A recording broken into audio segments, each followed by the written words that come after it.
یار وہ check list بنا لیتا ہوں کہ وہ کون سی چیزیں ہیں جو کمپلیٹ کرنے پر ریوارڈ کا اعلان ہے وہ مجھے مل جائے، اور اللہ کریم نے جن لوگوں کو کامیاب کہا میں ان کامیاب لوگوں میں شامل ہو جاؤں. ٹھیک ہے. سیکنڈ لسٹ کیا فرمایا؟ وہ لوگ جو فضول بات سے منہ پھیرنے والے ہیں. احادیث میں کیا خوبصورت حدیث ہے کہ پیارے آقا فرماتے ہیں آدمی کے اسلام کی اچھائی میں سے یہ ہے کہ وہ لا یعنی چیز چھوڑ دے، یعنی جو چیز کارآمد نہ ہو اس میں نہ پڑے، زبان، دل اور دیگر اعضاء کو بیکار باتوں کی طرف متوجہ ہی نہ. کیوں مجھے اس گلی میں جانا ہے؟ اس گلی کا پتہ کیوں پوچھنا؟ جانا ہی نہیں ہے. ساری رات بیٹھے ہیں، فضول باتیں ہو رہی ہیں. اچھا ان فضول باتوں میں غیبتیں بھی ہو رہی ہیں، بدگمانیاں ہو رہی ہیں. ذرا سوچیں، میرے پاس زندگی کو میں نے اتنا سستا کیوں سمجھا ہوا ہے کہ جناب میرے گھنٹوں صرف گپ شپ میں نکل جائیں گے. دنیا بھر کے کاروبار کی معلومات رکھنی ہے. آج سونے کا دام کیا رہا، تو ڈالر کا ریٹ کیا رہا، تو تیل کا کیا دام رہا. ارے بھائی تمہارے کنویں ہیں جو تم روز تیل کا ریٹ چیک کرتے ہو. قرآن پڑھا نہیں ہے، حدیث پڑھی نہیں ہے، نماز پراپر آتی نہیں ہے، وضو کرنا آتا نہیں ہے، امریکہ میں کون صدر بنے گا اس پہ بحث ہو رہی ہے. خود سوچیں آپ کہ اپنی لائف کو کیوں فضول ضائع کر رہے ہیں. چلے دنیا بھی کوئی علم حاصل کر لیں، کوئی زبان سیکھ لیں، کوئی سافٹ ویئر سیکھ لیں، اپنی دنیا اور آخرت میں سے کوئی کام آنے والا کام کریں. موبائل پہ بیٹھے تو بیٹھے ہی ہیں، 1 گھنٹہ 2 گھنٹہ براؤزنگ چل رہی ہے. 2 گھنٹے بعد پوچھو بھائی کچھ سیکھا کچھ نہیں، بس دیکھتا رہا ایسے ہی. 2 گھنٹے تم نے نکال دیے. بزرگان دین ایک سانس کی ویلیو سمجھتے تھے. مرنے کے بعد احادیث میں مضمون ملتا ہے نیک بھی پچھتائے گا، گناہگار بھی پچھتائے گا. عرض کی گئی حضور گناہگار پچھتائے گا یہ تو سمجھ آتا ہے، نیک کیوں پچھتائے گا؟ فرمایا نیک اس لیے پچھتائے گا کہ اسے یاد آئے گا کہ وہ گھڑیاں، وہ لمحے جو میں نے فضول باتوں میں گزارے تھے، اگر وہ بھی اللہ کا ذکر کر لیتا، وہاں بھی اللہ کی عبادت کر لیتا تو جنت کی اور نعمتیں مل جاتی. تھوڑی دیر پہلے میں نے بتایا نا کہ ایک سبحان اللہ کہنے سے جنت میں درخت لگ جاتا ہے. آپ 1 گھنٹہ آپ نے فضول گزارا، کتنی نیکیاں کر سکتے تھے. دیکھیں جس کا مائنڈ سیٹ بن جائے نا کہ زندگی کو پراپر گزارنا ہے. اور یوتھ سے تو میں بالخصوصی گزارش کروں گا کہ خدا را اس وقت کی ویلیو بنائیے، اپنی نالج کے لیے، اپنے علم کے لیے، اپنی سکلز کے لیے، اور ساتھ ساتھ اپنی آخرت کے لیے. اس وقت کو ضائع نہ کیجئے، یہ یوں نکل جائے گا وقت. اب تو دنیا میں ایک فینومینا، ایک فارمولا بڑا مشہور ہے، یونیورسٹی آن ویل. لوگ ٹریول کے دوران پڑھ رہے ہیں. آپ یورپ جائیں، آپ نے دنیا کے ملکوں کا سفر کیا ہو، ٹرین کے اندر، بس کے اندر آپ کو کوئی موبائل پہ کھیلتا نظر نہیں آئے گا. نارملی کوئی نہ کوئی کتاب پڑھ رہے ہوں گے، وہ کان لگا کر کوئی سپیچ سن رہے ہوں گے تاکہ اس آدھے گھنٹے اور گھنٹے کی کلاس کو لے کر آگے جا کے کوئی ڈپلوما حاصل کر لیں، کوئی جناب اس وقت کا بھی استعمال کر لیں. اگر اسی طرح دنیا اور آخرت کے نفع کا ذہن بن جائے. میں ایک ایگزامپل دیتا ہوں، چلے تہدی سے نعمت کے لیے عرض کرتا ہوں الحمدللہ میری کچھ نہ کچھ یہ عادت بھی ہے تاکہ آپ کو ایک مزید انکریجمنٹ ملے. کہ مثال کے طور پہ آپ کہیں گئے اور کسی نے کہا کہ جناب آپ ذرا 10 منٹ بیٹھے، میں آ رہا ہوں. ٹھیک ہے جائیے. اب ہم اس 10 منٹ میں کیا کرتے ہیں؟ موبائل نکالا اور موبائل پہ بس کچھ نہ کچھ دیکھنا شروع کر. 10 یا 15 منٹ بعد بھی آئے گا، میرے کو ٹینشن نہیں ہے. لیکن اگر ذہن بنا ہوا ہونا یار میرے موبائل میں اگر قرآن پاک ہوگا تو 7 سے 8 منٹ میں سورہ یاسین کی تلاوت ہو جاتی ہے. یہ بندہ 10 منٹ بعد آئے گا، میرے نامہ اعمال میں 10 قرآن پاک پڑھنے کا ثواب لکھ دیا جائے گا. حدیث پاک میں آتا ہے جو ایک بار سورہ یاسین کی تلاوت کرے اسے 10 قرآن پاک کا ثواب ملتا ہے. کیوں 10 منٹ ضائع کروں بھائی؟ تو اپنی زندگی کے لمحات کو یوز کیجئے. اللہ کرے ذہن بن جائے کہ 2 رکعت نفل پڑھ لوں تو مجھے اور اللہ کے قریب ہو جاؤں گا، کچھ مزید درود پاک پڑھ لوں، کچھ کلمہ طیبہ کا ورد کر لوں. تو یہ قرآن پاک کی آیت یاد رکھیں کہ وہ لوگ جو فضول باتوں کی طرف توجہ نہیں کرتے، فضول کاموں سے التفات نہیں کرتے. اور آپ دنیا کے کامیاب ترین لوگوں کی اگر لسٹیں اٹھا لیں، چاہے وہ سائنس میں کامیاب ہوئے ہوں، کاروبار میں کامیاب ہوئے ہوں، اسپورٹس میں کامیاب ہوئے ہوں، یا علم دین اور فتوے کی دنیا میں کامیاب ہوئے ہوں، اگر وہ کامیاب ہوئے نا تو آپ ہسٹری اٹھا کے دیکھیں انہوں نے وقت کو ضائع نہیں کیا ہوگا.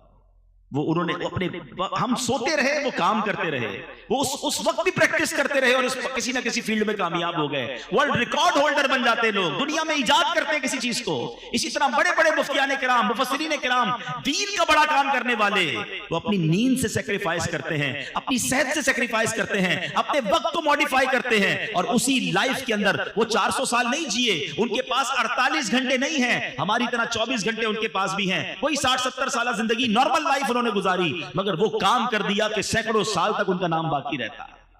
وہ شاعر کہتے ہیں نا مسافر شب کو اٹھتے ہیں جو جانا دور ہوتا ہے. جس کو بڑا کام کرنا ہے نا وہ فضول کام نہیں کرتا، جس کو کرنا ہی کچھ نہیں ہے. کچھ لوگ ہیں ایسے، کیا کر رہے ہو؟ کچھ نہیں کر رہا ہوں. ٹھیک ہے پھر یہی کرتے رہو. اگر کچھ کرنا ہے تو پھر اپنے ٹائم کو مینج کیجئے. قرآن کہہ رہا ہے کہ کامیاب وہ ہیں جو فضول باتوں کی طرف توجہ نہیں کرتے. اب آگے چلتے ہیں. تھرڈ, دو کیٹیگریز ہو گئی. تھرڈ قرآن کیا کہتا ہے؟ والذین هم للزکاۃ فاعلون. قرآن کہتا ہے وہ جو زکات دینے کا کام کرنے والے ہیں, سبحان اللہ, اپنے مالوں کی پراپر زکات نکالیں, کیونکہ زکات دینے والے بھی کامیاب لوگ ہیں. اللہ نے مال دیا ہے نا, تو اب زکات میں پسو پیش نہ کریں, زکات کو بوجھ نہ سمجھیں. یہ مال کا میل ہے, اور جو اللہ کی راہ میں خرچ کرتا ہے اس کا مال ملٹیپلائی ہو رہا ہوتا ہے. حدیث پاک ہے, ویسے تو نبی پاک جو فرمائے حق ہے, مگر اس معاملے میں تو پیارے آقا نے قسم اٹھا کر فرمایا کہ میں اللہ کی قسم کھا کر کہتا ہوں, اللہ کی راہ میں مال خرچ کرنے سے مال کم نہیں ہوتا. تو یہ طے ہو گیا, یہ کمپلسری ہے کہ جو خرچ کرنے والا ہے وہ خود ہی دنیا میں دیکھ رہا ہوتا ہے کہ اس کا ملٹیپلائی ہو رہا ہوتا ہے. مگر کچھ بدنصیب ایسے بھی ہوتے ہیں کہ جن کو زکات بھاری پڑتی ہے. او ہو رمضان آ گئی, 10 لاکھ روپے دینے پڑیں گے.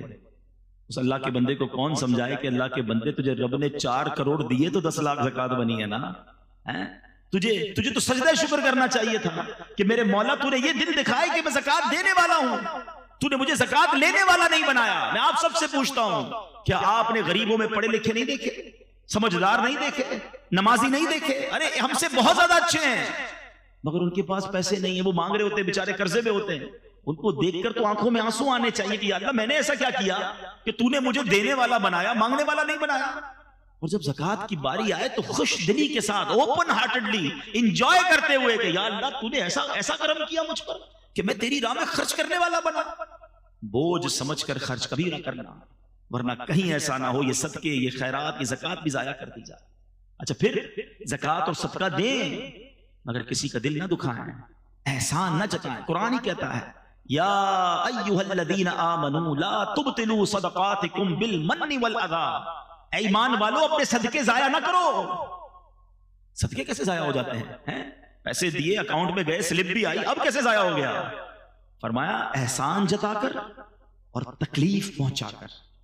کچھ بدنصیب ایسے ہوتے ہیں, چندہ دیتے ہیں, مدد کرتے ہیں, قرضہ دیتے ہیں, ہیلپ کرتے ہیں, پھر اسے یاد بھی دلا رہے ہو, یاد ہے نا قرضہ دیا تھا تیرے کو, بھول تو نہیں گیا, نوکری میں نے لگائی تھی, میرے پاس آیا تھا پھٹے چپل پہن کر, آج کدھر پہنچ گیا ہے, یاد ہے نا سٹارٹ میں نے کروایا تھا. توبہ توبہ توبہ, اس لیے دیا تھا کہ احسان جتانا ہے. سارے صدقے باطل, ڈیلیٹڈ, قرآن کہہ رہا ہے. اور اس سے تو الٹا گناہ بھی ہو رہا ہے, اس کی دل آزاری بھی ہو رہی ہے. کبھی کسی کو یہ نہ کہنا, اگر کسی کو دیا ہے نا تو اس نیت سے دینا یا اللہ تیری مہربانی تو نے مجھے اس قابل بنایا. سچی بات پتہ کیا ہے, ہم سے جو ڈونیشن لے کر جاتے ہیں اصل مہربانی تو ان کی ہے, ہمارے مال کا میل لے کے جا رہے ہیں, پراپر جگہ پر لگ رہا ہے, مہربانی تو ان کی ہے, ہم ان پر احسان کیا کر رہے ہیں. تو کبھی بھی اپنی زکات کو, اپنے ڈونیشن کو اپنے اوپر بوجھ نہ سمجھے, اس کو انجوائے کریں, شکر ادا کریں اور اسے ادا کریں. کیونکہ قرآن جن کامیاب لوگوں کی فہرست بیان کر رہا ہے اس میں ایک کیٹیگری وہ ہے جو زکات ادا کرنے والے ہیں. پوری دیجئے. اچھا یہ بھی بڑا مسئلہ ہے, زکات دیتے ہیں لمسم نکال دی, نہیں جناب حساب کرے نا پراپر. اچھا خود حساب کیسے کر لیتے بھائی, اپنے ٹیکس ریٹرن خود فائل کرتے ہیں, کیوں وکیل ہائر کیا, خود ہی فائل کر لیا کرے نا ہر سال. نہیں یار وہ ذرا ایکسپرٹ ہے نا, صحیح بتاتا ہے, کوئی غلطی نہ ہو جائے, غلط ہو گئی تو پھر FBR کا نوٹس آ جائے گا.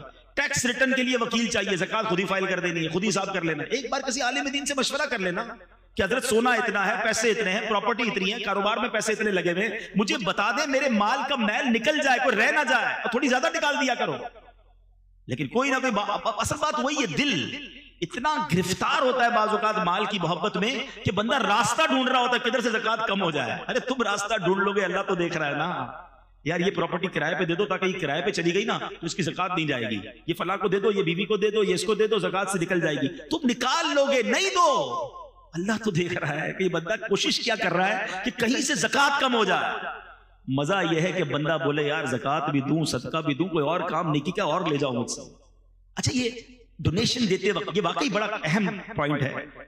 انسان ہے, ہم سارے انسان ہیں, مال کی محبت ہمارے اندر بلٹن ہے, اسی لیے اس کے اجر, اس کے ثواب بڑے قرار دیے گئے. آپ اگر چاہتے ہیں نا کہ آپ کا مال انشورڈ ہو جائے, لوگ پوچھتے رہتے ہیں یار انشورنس کروانی چاہیے نہیں کروانی چاہیے. آؤ میں آپ کو ایک بڑی پیاری مدنی انشورنس بتاتا ہوں. اللہ کے حبیب علیہ السلام فرماتے ہیں کہ رب فرماتا, حدیث قدسی ہے جس کا مضمون ہے اے ابن آدم اپنا مال میرے پاس جمع کروا دے. کمیٹی BC ڈالتے ہیں نا, آؤ میں آپ کو بتاتا ہوں کیسی BC ہے. اللہ فرماتا ہے اے ابن آدم اپنا مال میرے پاس جمع کروا دے, نہ جلے گا, نہ ڈوبے گا, نہ چوری ہوگا, میں تجھے اس وقت لوٹاؤں گا جس وقت تجھے ضرورت ہوگی. یعنی یہ مال میرے اکاؤنٹ میں چلا گیا، اللہ کی حفاظت میں چلا گیا، کم بھی نہیں ہو سکتا، جل بھی نہیں سکتا، کوئی لوٹ بھی نہیں سکتا. اور قیامت کے دن جب ایک ایک نیکی کے لیے بندہ ہاتھ پھیلا رہا ہوگا نا، اللہ فرماتا ہے میں تجھے اس وقت لوٹاؤں گا. ایک اور حدیث پاک ہے جس کا مضمون ہے کہ جب بندہ صدقہ کرتا ہے نا، خرچ کرتا ہے اللہ کی راہ میں، فرمائیے اس کے ہاتھ سے نکل کر اللہ کے دستے قدرت میں چلا جاتا ہے. اللہ تمہارے صدقوں کو اس طرح پالتا ہے جس طرح تم اپنے جانور کے بچے کو پالتے ہو. فرمایا بندہ کھجور صدقہ کرے گا، قیامت کے دن پہاڑ جتنا اجر دیکھے گا، عرض کرے گا مولا میں نے تو کھجور دی تھی. فرمایا حدیث کا خلاصہ یہ ہے کہ اللہ اپنے کرم سے اس کھجور کو پہاڑ جتنا بنا دے گا. یہ کیسی انویسٹمنٹ ہے، یہ کیسا ریٹرن ہے. پھر صدقہ دیتے وقت ٹینشن کس بات کی؟ آپ نے ایسے بندے تو دیکھے ہوں گے جو یار پتہ نہیں یار وہ آئے تھے علاقے والے زبردستی لے گئے، یار دینا پڑا اور پیسے کم ہو گئے، یار لاکھ روپے تھے 25,000 دے دیے، موڈ آف ہو جاتا. چندہ دیکھ کر ڈونیشن دیکھ کر موڈ آف، کیونکہ کیلکولیشن سے تو کم ہو گئے نا. ایسا کوئی دیکھا ہے بندہ جو آ کر کے یار جیب میں 50,000 تھے، یار بڑا افسوس ہوا، آتے آتے بینک میں اپنے اکاؤنٹ میں ڈلوا کر آیا. آپ کہیں گے ٹینشن کس بات کی، یار تیرا ہی اکاؤنٹ تھا نا، آپ کے اکاؤنٹ میں گئے، ٹینشن کیوں ہے؟ اگر جس دن یہ مائنڈ سیٹ بن گیا نا کہ یہ جیب سے نکل کر میرے ہی اکاؤنٹ میں گئے ہیں تو دینے کا کبھی ٹینشن نہیں ہوگا. آپ کو مزہ آ رہا ہوگا یار تھوڑے اور ڈال دوں آخرت کے اکاؤنٹ میں، تھوڑے آج کمائے زیادہ ہے تھوڑے اور ڈال دوں. لوگ کہتے ہیں نہیں بھائی زکات دے دی اب اگلے سال آنا، ہاں روک لیتے ہیں.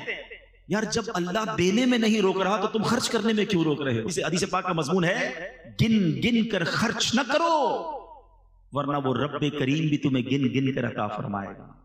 جب وہ دیے جا رہا ہے نا تو آپ بھی اللہ کی راہ میں خرچ کرتے رہا کریں. تو بہرحال قرآن نے کامیاب لوگوں کی فہرست میں جو کیٹیگری بیان کی وہ لوگ جو زکات دینے والے ہیں. آگے چلتے ہیں. اللہ فرماتا ہے والذین هم لفروجهم حافظون الا علی ازواجهم او ما ملکت ایمانهم فانهم غیر ملومین. اب یہ دو آیتیں میں نے ایک ساتھ پڑھ دی ہیں، ٹاپک ایک ہی ہے. اگلی فورتھ کیٹیگری آ رہی ہے. اللہ فرماتا ہے اور وہ جو اپنی شرمگاہوں کی حفاظت کرنے والے ہیں مگر اپنی بیویوں یا شرعی باندیوں پر جو ان کے ہاتھ کی ملک ہیں پس بے شک ان پر کوئی ملامت نہیں ہے. جو اپنی پرائیویٹ پارٹس کی حفاظت کرنے والے ہیں اور جو جائز طریقے ہیں وہاں سے اپنی شہوات کو پورا کرتے ہیں، ناجائز نہیں جاتے، یہ وہ کامیاب لوگ ہیں جن کی قرآن فہرست بیان کر رہا ہے. آگے ایک اور آیت